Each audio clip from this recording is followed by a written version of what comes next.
Phineas Gage was born on July 9, 1823, in Lebanon, New Hampshire. He was the youngest of 5 children, and his father was a farmer.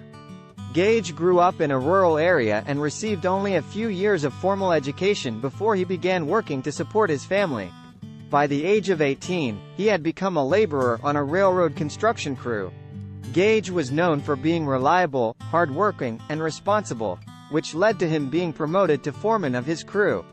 In 1848, he was working on a railroad construction site in Vermont when a freak accident occurred that would change the course of his life forever. On September 13, 1848, Gage and his crew were preparing for a controlled explosion to blast away rock in order to make way for the railroad tracks.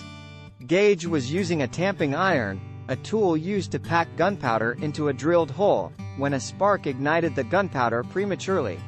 The resulting explosion sent the 3-foot-long, 1.25-inch diameter tamping iron straight through Gage's skull, entering under his left cheekbone and exiting through the top of his skull. Remarkably, Gage was still conscious and able to walk and talk immediately after the accident. Gage was taken to a nearby hotel where he was treated by a local physician, John Martin Harlow. Dr. Harlow noted that the iron had passed through the anterior lobe of the left cerebral hemisphere, which meant that it had severely damaged Gage's left frontal lobe. Despite the severity of his injury, Gage's physical recovery was relatively quick. He was able to get up and walk around within minutes of the accident, and was even able to travel by stagecoach to his mother's house in New Hampshire a few weeks later. However, those who knew him before the accident quickly noticed that something about him had changed. Before the accident, Gage was known for being a responsible, reliable, and hard-working foreman. However, after the accident, he became impulsive, erratic, and irresponsible. He was unable to follow through on tasks or make plans, and his behavior became increasingly unpredictable over time. He also struggled to maintain relationships, and his social skills deteriorated significantly.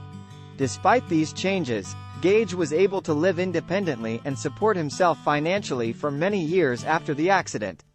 Gage's case was significant for several reasons. First, it was one of the first documented cases of a brain injury causing significant changes in personality and behavior. At the time of Gage's injury, the prevailing belief was that the brain was a homogeneous mass, and that damage to any part of it would have the same effect.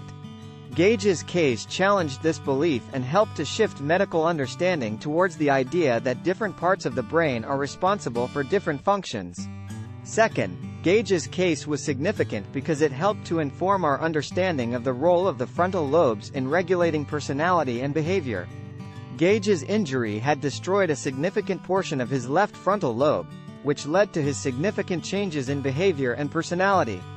This helped to cement the idea that the frontal lobes are important for regulating decision-making, social behavior, and emotional regulation. Despite the significance of Gage's case, it was largely forgotten after his death in 1860.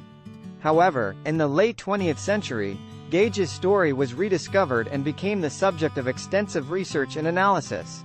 Researchers were able to use modern techniques to recreate a digital model of Gage's skull and injury, which allowed them to better understand